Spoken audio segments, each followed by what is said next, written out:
ಕರ್ನಾಟಕ ರಾಜ್ಯದ ಏಕೈಕ ವಿಕಲಚೇತನರ ಚಾನೆಲ್ ವಿಕಲಚೇತನರ ವಾರ್ತೆ. ಪ್ರತಿದಿನ ತಪ್ಪದೇ ವೀಕ್ಷಿಸಿ, ಲೈಕ್ ಮಾಡಿ.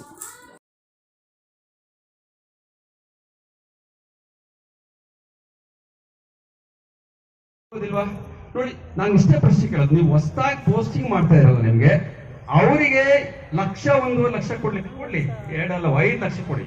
ಅವ್ರ ಹತ್ರ ನಿಮ್ಮ ಹತ್ರ ಫೈನಾನ್ಸ್ ಇದೆ, ನಮಗಿಲ್ಲ. ಅಣ್ಣ ನೋಡಿ, ದಯಮಾಡಿ ನೀವು ಗಮನಿಸ್ಬೇಕು, ಸಿಎಂ ಗಮನಕ್ಕೆ ತರಬೇಕು. ನಾವು ಬೇಕಾದ್ರೆ ದಾಖಲೆ ತೆಗೆಸ್ಕೊಳ್ಳಿ, ನನ್ನ ಚರಿತ್ರೆ ನೋಡಿ, ಯಾರು ಕಾಯ ಮಧ್ಯಾಹ್ನ ಅವತ್ತು ಅವ್ರ ಕ್ಲಾಸ್ ನಾನು ತಗೋತೀನಿ, ನಾವು ತಗೋತೀವಿ, ನಮ್ಮ ಪೆನ್ಷನ್ ಯಾಕೋ ತಗೋತಾರೆ ಸರ್. ಎಲ್ಲರೂ ಸರ್ ಏನು ಈಗ ನಾವು ಒಂದೇ ಸಾಬ್ಜೆಕ್ಟ್ ಆದಂತ ಕೊಡ್ಸಿಲ್ಲ ಅಂತ ಅವ್ರು ತಗೊಳ್ಳಲ್ಲ. ನಮ್ ಕ್ಲಾಸ್ ಈಗ ಎಷ್ಟು ಕ್ಲಾಸ್ ಆಗಿದೆ ನೀವು ಗಮನಿಸ್ಬಿಡಿ. ಈಗ ಎಲ್ಲಾ ಕಾಲೇಜ್ ಡಾಟಾಸ್ ತೆಗಿಸಿ, ಈಗ ನಾವು ಆಬ್ಜೆಕ್ಟ್ ಇರ್ತಾನೆ ಅವ್ರಿಗೆ 200 ಪೀಡ್ ಇರುತ್ತಾನೆ, ಒಂದಾರ ಅಡಿಷನಲ್ ಕ್ಲಾಸ್ ತೊಗೊಂಡ್ರೆ ನೀವು 7 ಶಿಕ್ಷೆಗೆ ಈಗ ನೀವು 7 ಶಿಕ್ಷೆಗೆ. ಆದ್ರೆ ಕಾಯ ಮುಖ್ಯಾಪಕರು ಅಬ್ಸೆಂಟ್ ಆಗಲಿ ಖಂಡಿತ ನಾವು ತಗೊಳ್ತೀವಿ, ನಮ್ಮ ಹುಡುಗರಿಗಾಗಿ. ಅವ್ರು ಬೇರೆಲ್ಲ, ನಮ್ಮ ಹುಡುಗರು, ನಮ್ಮ ಮಕ್ಕಳು. ನಾನು ತುಮಕೂರು VC ಅವ್ರಿಗೆ ಪತ್ರನೂ ಮಾಡಿದ್ರೆ ಮೆಸೇಜ್ ಕಳಿಸಿ ನೋಡಿ. ಸರ್, ಗೌರವಾನ್ವಿತರೆ, ದಯಮಾಡಿ ನಾವು ಸರ್ಕಾರ ನಮ್ಮ ಸಮಸ್ಯೆಯನ್ನು ಬಗೆಹರಿಸಿದ ತಕ್ಷಣ ನಾವು ಬರ್ತೀವಿ. ಭಾನುವಾರ ಕೂಡ ಹುಡುಗರಿಗೆ ಅನ್ಯಾಯ ಆಗಿದೆ, ಬೇರೆಗೆಲ್ಲ ಕ್ಲಾಸ್ ಆಗಿದೆ. ಭಾನುವಾರ ಅಡಿಷನಲ್ ಕ್ಲಾಸ್ ಫೋಟೋ ಮಾಡಿಕೊಡ್ತೀವಿ, ಎಕ್ಸ್ಟೆಂಡ್ ಮಾಡಿ ಹೇಳ್ಕೊಂಡಿದ್ದೀವಿ. ನೋಡಿ, ಮೊಬೈಲ್ ಹೇಳ್ಕೊಂಡಿದ್ದೀವಿ, ಪತ್ರ ಕೊಟ್ಟಿಲ್ಲ. ನಮ್ಗೆ ನಮ್ಗೂ ಪಾಠ ಆಗಿದೆ, ನಮಗೆ ಪಾಠ ಆಗಿದೆ.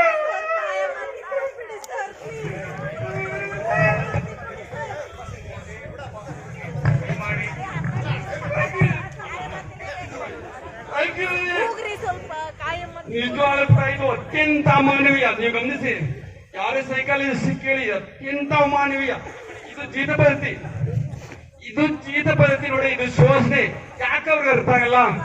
IAS ಆಫೀಸರ್ಸ್ ಹೇಳ್ಕೊಡ್ತಾರೆ, ಬರ್ಕೊಡ್ತಾರೆ, ಆ ಬರ್ಕೊಟ್ಟಿದ್ದ ತಗೊಂಡೋಗಿ ಅಲ್ಲಿ ಓದ್ತಾರೆ. ಕಾನೂನಲ್ಲಿ ಅವಕಾಶವಿಲ್ಲ. ಇದು ಕೇವಲ ತಾತ್ಕಾಲಿಕ ವ್ಯವಸ್ಥೆ ಅಂತಾರೆ. ಅಣ್ಣ, ತಾತ್ಕಾಲಿಕ ವ್ಯವಸ್ಥೆಯಲ್ಲಿ ನಾವು 18-20 ವರ್ಷ ಯಾಕೆ ಕೆಲಸ ಮಾಡ್ಬೇಕಾ? ಯಾಕೆ ಮಾಡಿಸ್ಕೊಂಡ್ರು? ಉಮಾದೇವಿ ಪ್ರಕರಣ ಹೇಳ್ತಾರಲ್ಲ, ಅಲ್ಲೇ ಹೇಳ್ತೀನಿ. ಇನ್ನೊಂದು ಉಮಾದೇವಿ ಪ್ರಕರಣ, ಅಲ್ಲೇ ಇದೆ ಪಾಯಿಂಟ್. ಇನ್ನೊಮ್ಮೆ ಇಂಥ ವ್ಯವಸ್ಥೆನ ನೀವು ಮಾಡಬೇಡಿ ಅಂದ್ರು. ಇಂಥ ವ್ಯವಸ್ಥೆ ನೀವು ಇಂಥ ವ್ಯವಸ್ಥೆ ಮಾಡಬೇಡಿ ಅಂದ್ರು. ಅದ್ಯಾಕೆ CM ಅರ್ಥ ಆಗಲ್ಲ, ನಮ್ಮ EM ಅರ್ಥ ಆಗಲ್ಲ ಅದು. ಇಂಥ ವ್ಯವಸ್ಥೆಗೆ ನಮ್ಮನ್ನ ಯಾಕೆ ನೀವು ದೂಡಿದ್ರಿ? ನಮ್ಗೆ ಅದು ದಯಮಾಡಿ ನಾನು ಶನಿವಾರ ಗಡುವು ಕೊಟ್ಟಿದ್ದ 6ನೇ ತಾರೀಕು ಎಲ್ಲರೂ ತೆಗೆದಾಕ್ರಿ. ನಮ್ಮ ಮನೆ ಬೇಡ, ಎಲ್ಲರೂ ತೆಗೆದಾಕ್ಬಿಡಿ. ಖಂಡಿತ ಸ್ವಾಗತಿಸ್ತೀವಿ, ಏನೋ ಮಾಡ್ಕೊತೀವಿ. ಅದೇ ನಮಗೆ ನಮ್ ಗೆಳೆಯರು ನಮ್ ಕೇಳಿಸ್ಕೊತಾ ಇದೆ, ಅಂಕಪಟ್ಟಿ ಮಸ್ಕಳಲ್ಲಿ ವಿಧಾನಸೌಧ ಮುಂದೆ ಎಲ್ಲ ಸುಟ್ಟಾಕ್ಬಿಟ್ಟು ನಾವೇನೋ ಕೆಲಸ ಮಾಡ್ಕೊತೀವಿ. ನಮ್ಮ ಪ್ರಶ್ನೆ ಏನಿದೆ ಅಂದ್ರೆ, ನಮ್ಮಂಗೆ PGಯನ್ನ ಮುಗಿಸ್ಕೊಂಡಂತವ್ರು ನಮ್ಮಾಗಿ ಮತ್ತೆ ಒಳಗಡೆ ಬಂದು ಹಾಕೋಬಾರ್ದು. ನಾವು ಇದಕ್ಕೊಂದು ಅಡಿಕ್ಷನ್ ಆಗ್ತದೆ. ಯಾರೋ ಬಿಡಿ ಸಿಗರೇಟ್ಸ್ ಅಡಿಕ್ಷನ್, ಆ ತರ ಅಡಿಕ್ಷನ್ ಆಗ್ಬಿಟ್ಟಿದ್ವಿ ನಾವು.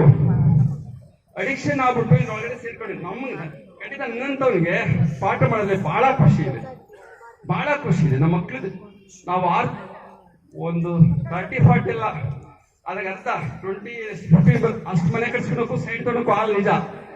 ಆದ್ರೆ ನಾವು ಪಾಠ ಮಾಡೋದ್ರಲ್ಲಿ ಬಹಳ ಖುಷಿ ಕಾಣ್ತೀವಿ, ಮನೆಗೆ ಹೋಗಿ ಹೆಮ್ಮೆಯಿಂದಿದೀವಿ.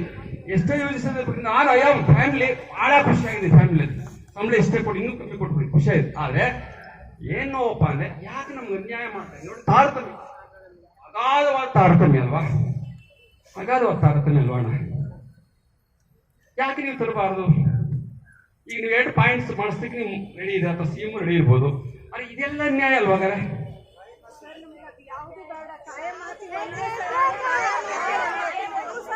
ಮಾಡ್ಲಿಕ್ಕೆ ಸಾಧ್ಯ ಇದೆನಾ?